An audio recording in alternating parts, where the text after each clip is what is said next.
process to fight for positions.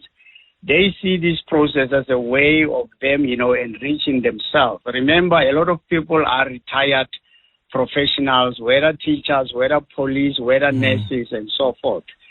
So they don't have anything anymore to do at home. Now they see this process of land claims as a retirement project.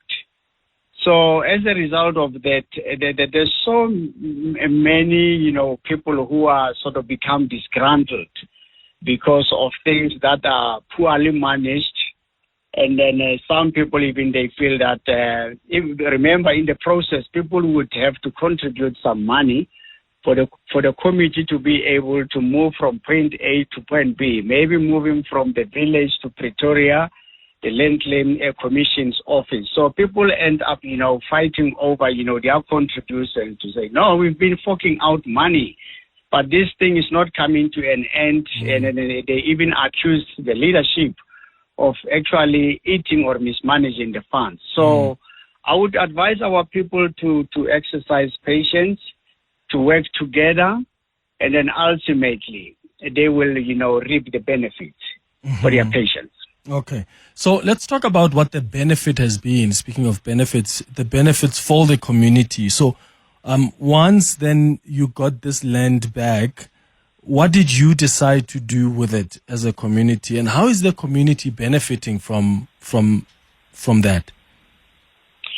Yeah, the what we did is that we decided not to deviate for the current land use. Actually, the farming, the type of farming that the previous owners were actually embarking upon on the farms, and then by some luck, we got into a partnership with one of the farms whose land was under claim. His name was Dr. Snyman. Unfortunately, he passed on around 2016. So together we decided to come up with a community food program, because at the time, remember, the elderly people who were dependent on the social grants, they had nothing, to put on the table. So we came up with the notion of a community food program where since 2010, the trucks would actually, load, the food parcels from the farms. Some of the farms or some of the produce, they came directly from the farms that were restored. Some of them, they were just add-ons from the shops. So we started that process from 2010 to date. So, and then over and above that, there is a capacity building in terms of training of the youth for them to be able, to work the land. And then every year, at the end of the year, around November, during our annual general meetings, we distribute an amount of about 2.5 million, where each household receives an amount of about 10,000, because we've got around 250 families in our community. So those are the kind of the benefits that they are getting every month. The people are getting the food. Every year, end of the year, they're getting these Christmas bonuses of about 10,000 each family. Over and above that is the training, capacity building. Oh, that's quite incredible.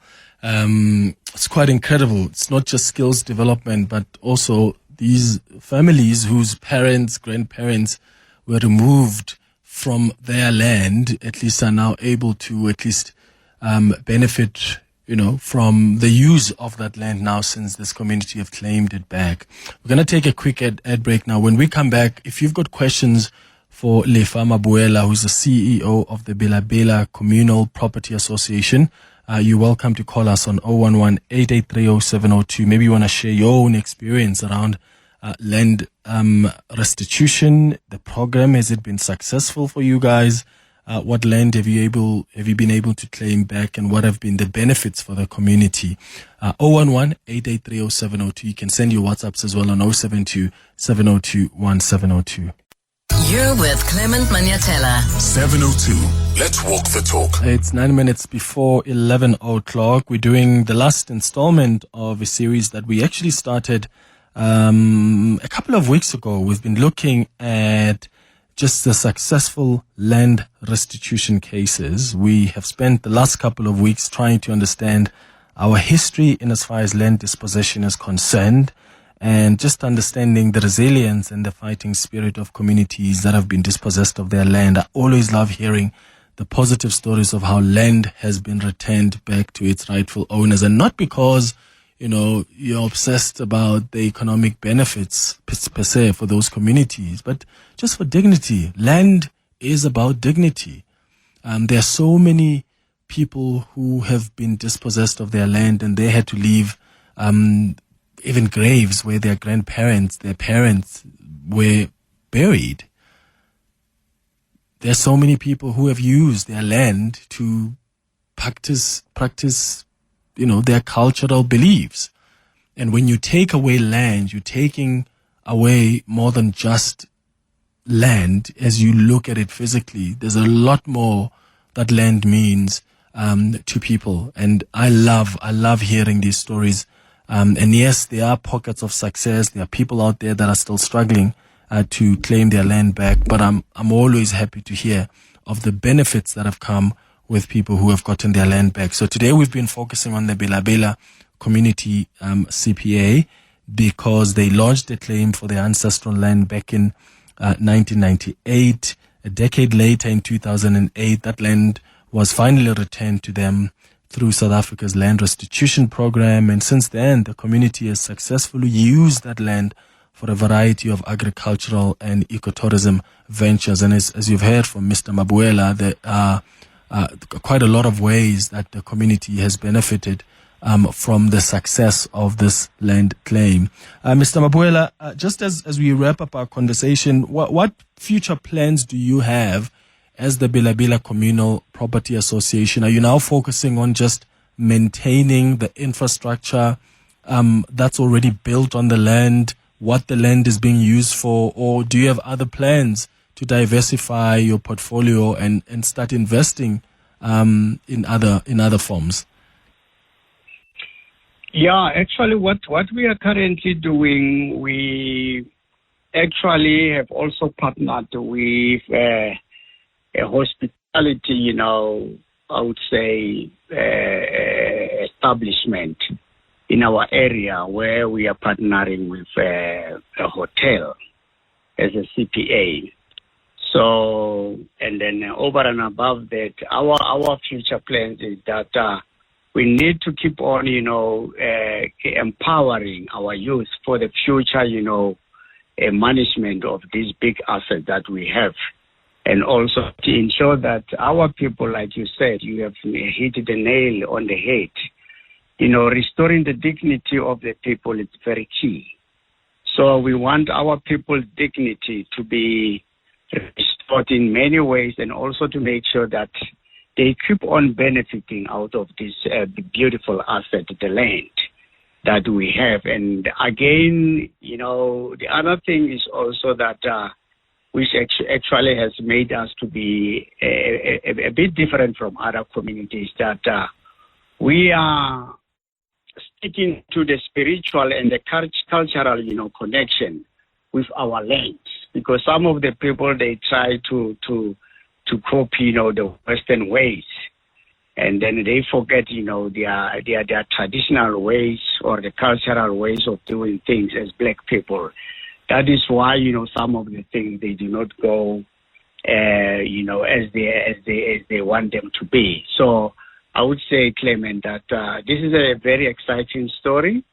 Our people are happy, our youth are benefiting, and then we're hoping that we will actually make sure that there is a continuity of this success story. No exactly challenges are there, but we deal with them. We've got systems of how to deal with challenges. Yeah. But then, this is a very, successful story to tell. Yeah. There's a question around, you spoke about skills development as well. So when you are hiring people working on the land that's been claimed back, is there prioritization of the community that was affected by the land dispossession, or do you open it up to the community of just Bela-Bela, even though it may be those that are not part of the community that actually received and successfully reclaimed this land?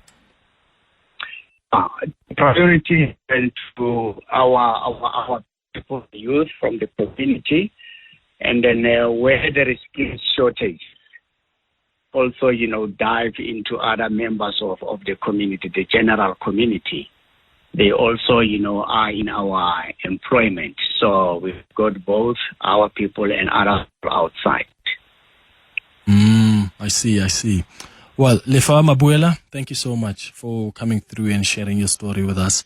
He's the CEO of the Bela-Bela Communal Property Association. I thought it's so important that we spend some time looking at just the successful land restitution cases. And I know I've received a few calls from some people who said, we've had you doing this series, but why don't we also focus on those people that are still frustrated? And I said, well, maybe that's something we'll consider for the future, to do a series on some of the land claims that are still stuck somewhere in the process.